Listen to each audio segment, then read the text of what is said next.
75 정부동도경. 나는 이와 같이 들었다.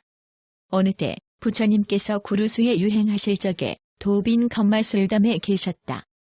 그때 세존께서 비구들에게 말씀하셨다. 욕이란 무상한 것이요 허황한 것이며 거짓말이다. 이 거짓말 법은 곧 헛개비이고 속임이며 어리석음이다. 현세의 탐욕이나 후세의 탐욕이나 혹은 현세의 색이나 후세의 색이나 그 일체는 곧 악마의 경계로서 이는 악마의 밉기이다. 그것으로 인하여 마음에 한량 없이 악하고 착하지 않은 법과 탐욕과 성냄과 또 투쟁 따위가 생기나니 곧 거룩한 제자들이 공부할 때에 장애가 되는 것이다. 많이 들어아는 거룩한 제자들은 이렇게 관찰한다. 세존께서 말씀하신 바에 의하여 욕은 무상한 것이요 허황한 것이며 거짓말이다. 이 거짓말의 법은 곧 헛개비요 속임이요 어리석음이다. 현세의 탐욕이나 후세의 탐욕이나 혹은 현세의 색이나 후세의 색이나 저 일체는 악마의 경계로서 곧 악마의 밉기이다.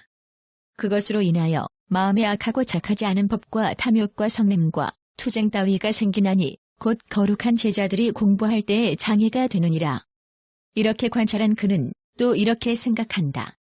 나는 큰 마음으로 성취하여 눈일고 세간을 항복받고 그 마음을 잘 단속하고 지켜야 한다. 만일 내가 큰 마음을 증득하여 성취하여 눈일고 세간을 항복받으며 그 마음을 잘 단속하고 지키게 되면 마음은 곧 한량 없이 악하고 착하지 않은 법과 탐욕과 성냄과 투쟁 따위를 일으키지 않아 곧 거룩한 제자가 공부할 때에 장애가 되지 않을 것이다. 그는 이것을 실천하고 이것을 배우며 이렇게 닦아 익히고 널리 편다. 그는 곧 그 자리에서 마음이 깨끗해지고 그 자리에서 마음이 깨끗하게 된 비구는 혹은 여기서 움직이지 않는 선정에 들어가게 되고 혹은 지혜로서 해탈하게 되느니라. 그는 뒷날 몸이 무너지고 목숨이 끝난 다음 본래의 뜻 때문에 반드시 움직이지 않는 경지에 이르리니 이것이 청정한 부동도에 대한 첫 번째 설명이니라. 또 많이 아는 거룩한 제자는 이렇게 관찰한다. 만일 색이 있다면 그것은 모두 사대와 사대로 이루어진 것이다. 사대는 무상한 법이요 괴로움이며 소멸되는 것이다. 그는 이렇게 행하고 이렇게 배우며 이렇게 닦아 익혀서 널리 편다. 그는 곧 그 자리에서 마음이 깨끗해지고 그 자리에서 마음이 깨끗하게 된 비구는 여기서 움직이지 않는 경지에 들어가게 되고 혹은 지혜로서 해탈하게 되느니라.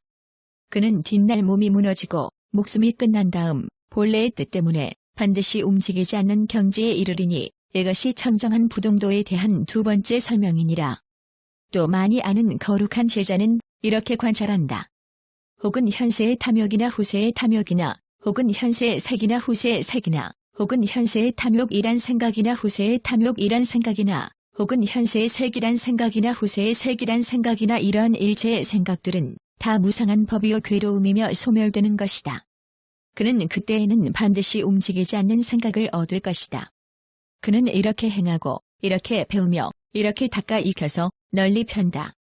그는 곧 그 자리에서 마음이 깨끗해지고 그 자리에서 마음이 깨끗하게 된 비구는 여기서 움직이지 않는 경지에 들어가게 되고 혹은 지혜로서 해탈하게 되느니라. 그는 뒷날 몸이 무너지고 목숨이 끝난 다음 본래의 뜻 때문에 반드시 움직이지 않는 경지에 이르리니 이것이 청정한 부동도에 대한 세 번째 설명이니라. 또 많이 들어아는 거룩한 제자는 이렇게 관찰한다. 현세의 탐욕이라는 생각이나 후세의 탐욕이라는 생각이나 현세의 색이라는 생각이나 후세의 색이라는 생각과 움직이지 않는다는 생각 등 이 일체의 생각은 바로 무상한 법이요 괴로움이며 소멸되는 것이다. 그는 그때에는 소유한 바가 없는 곳이라는 생각을 얻는다. 그는 이렇게 행하고 이렇게 배우며 이렇게 닦아 익혀서 널리 편다. 그는 곧 그 자리에서 마음이 깨끗하게 되고 마음이 깨끗하게 된 비구는 여기서 움직이지 않는 선정에 들어가게 되거나 혹은 지혜로서 해탈하게 되느니라. 그는 뒷날 몸이 무너지고 목숨이 끝난 다음 본래의 뜻 때문에 반드시 움직이지 않는 선정에 이르리니 이것이 청정한 무소유차도에 대한 첫 번째 설명이니라. 또 많이 들어아는 거룩한 제자는 이렇게 관찰한다.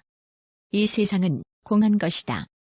신도 공한 것이요 신의 소유도 공한 것이며 유상도 공하고 유황도 공하며 장존도 공하니 공한 것은 바뀌지 않는다. 그는 이렇게 행하고 이렇게 배우며 이렇게 닦아 익혀서 널리 편다. 그는 곧 그 자리에서 마음이 깨끗해지고 그 자리에서 마음이 깨끗하게 된 비구는 혹은 여기서 소유한 바가 없는 곳에 들어가게 되거나 혹은 죄로서 해탈하느니라. 그는 뒷날 몸이 무너지고 목숨이 끝난 다음 본래의 뜻 때문에 반드시 소유한 바가 없는 곳에 이르리니 이것이 청정한 무소유처도에 대한 두 번째 설명이니라. 또 많이 들어아는 거룩한 제자는 이렇게 관찰한다. 나는 남을 위하여 일하는 것도 아니요 또한 자기를 위하여 일하는 것도 아니다. 그는 이렇게 행하고 이렇게 배우며 이렇게 닦아 익혀서 널리 편다. 그는 곧 그 자리에서 마음이 깨끗해지고 그 자리에서 마음이 깨끗하게 된 비구는 여기서 소유한 바가 없는 곳에 들어가게 되고 혹은 죄로서 해탈하게 되느니라. 그는 뒷날 몸이 무너지고 목숨이 끝난 다음 본래의 뜻 때문에 반드시 소유한 바가 없는 곳에 이르리니 이것이 청정한 무소유처도에 대한 세 번째 설명이니라. 또 많이 들어아는 거룩한 제자는 이렇게 관찰한다. 현세의 탐욕이나 후세의 탐욕이나 혹은 현세의 색이나 후세의 색이나 혹은 현세의 탐욕이란 생각이나 후세의 탐욕이란 생각이나 혹은 현세의 색이란 생각이나 후세의 색이란 생각이나 움직이지 않는다는 생각이나 소유한 바가 없는 곳이라는 생각 등의 이러한 일체의 생각은 곧 무상한 법이요 괴로움이요 소멸되는 것이다. 그는 그때에 아무 상도 없게 된다. 그는 이렇게 행하고 이렇게 배우며 이렇게 닦아 익혀서 널리 편다. 그는 곧 그 자리에서 마음이 깨끗해지고 그 자리에서 마음이 깨끗하게 된 비구는 여기에서 상이 없는 선정에 들어가게 되고 혹은 죄로서 해탈하게 되느니라. 그는 뒷날 몸이 무너지고 목숨이 끝난 다음 본래의 뜻 때문에 반드시 상이 없는 곳에 이르리니 이것이 곧 청정한 무상도라고 말하는 것이니라. 이때에 존자 아난이 불자를 잡고 부처님을 모시고 있었다. 존자 아난이 합장하고 부처님께 여쭈었다. 세존이시여, 만일 어떤 비구가 나라는 것도 없고 내 것이라는 것도 없으며 미래에도 나라는 것은 없을 것이요 내 것이라는 것도 없을 것이다고 이렇게 수행한다면 과거에 있었던 것이라 해도 곧 다해 평정을 얻게 될 것입니다. 세존이시여, 비구가 이와 같이 수행할 때 그들은 모든 것이 다하여 반열반을 얻게 되겠습니까? 세존께서 말씀하셨다. 아나나, 이 일은 일정하지 않아 혹 얻는 자도 있겠지만 혹은 얻지 못하는 자도 있을 것이니라. 존자 아난이 여쭈었다. 세존이시여, 비구는 왜 그렇게 수행하고도 열반을 얻지 못합니까?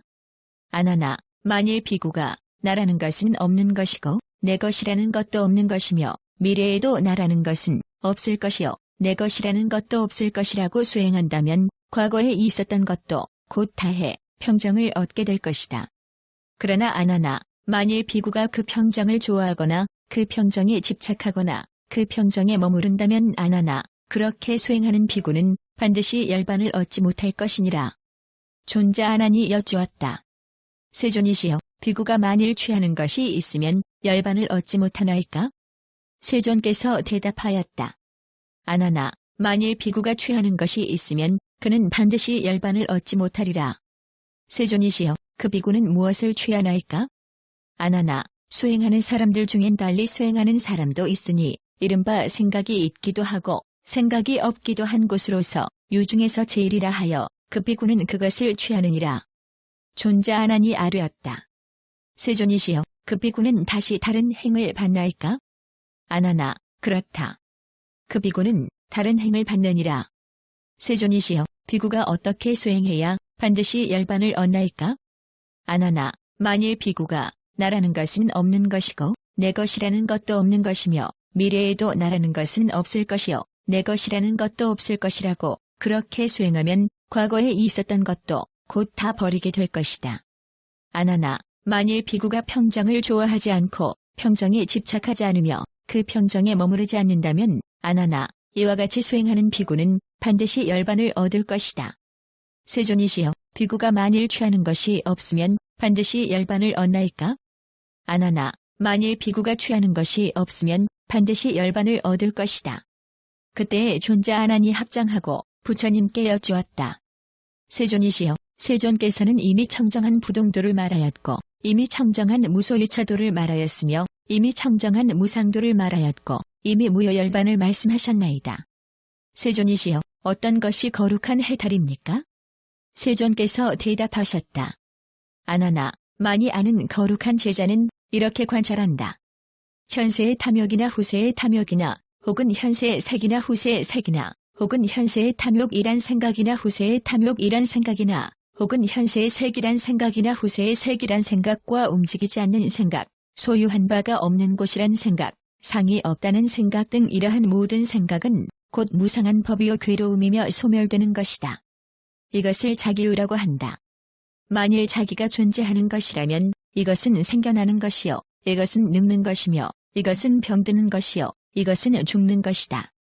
아나나, 만일 이 법이 있어 일체가 멸해 다하여 남음이 없고 다시 존재하지 않는 것이라고 하면 그는 곧 남이 없고 늙음과 병과 죽음이 없을 것이다. 거룩한 제자는 이렇게 관찰한다. 만일 존재하는 것이라면 이것은 반드시 해탈의 법이요, 만일 남음이 없는 열반이 있다면 그 이름은 감노일 것이다. 그가 이렇게 관찰하고 이렇게 보면 반드시 욕심의 번뇌에서 마음이 해탈할 것이요, 생명의 번뇌와 무명의 번뇌에서 마음이 해탈할 것이다. 해탈한 뒤에는 곧 해탈한 줄을 알아 생이 이미 다하고 범행이 이미 서고 할 일을 이미 마쳐 다시는 후세의 생명을 받지 않는다는 참다운 진리를 알 것이다. 아나나, 나는 이제 너를 위하여 이미 청정한 부동도를 말하였고 이미 청정한 무소유차도를 말하였으며 이미 청정한 무상도를 말하였고 이미 무열반을 말하였으며 이미 거룩한 해탈을 말하였다. 스승이 제자를 위하여 한 것처럼 큰 사랑과 슬픔을 일으켜 가엾이 생각하고 서럽게 여기고 정의와 유익을 구하고 안온과 쾌락을 구하는 일을 나는 이미 다하였다. 너희들도 마땅히 스스로 노력하라. 일 없는 굿이나 나무 밑에 가거나 비고 조용한 곳에서 고요히 앉아 깊이 생각하라. 방일하지 말고 더욱 부지런히 정진하여 후회하지 않게 하라. 이것이 나의 가르침이요, 이것이 나의 훈계이니라. 부처님께서 이렇게 말씀하시자 존자 아난과 비구들은 부처님 말씀을 듣고 기뻐하며 받들어 행하였다.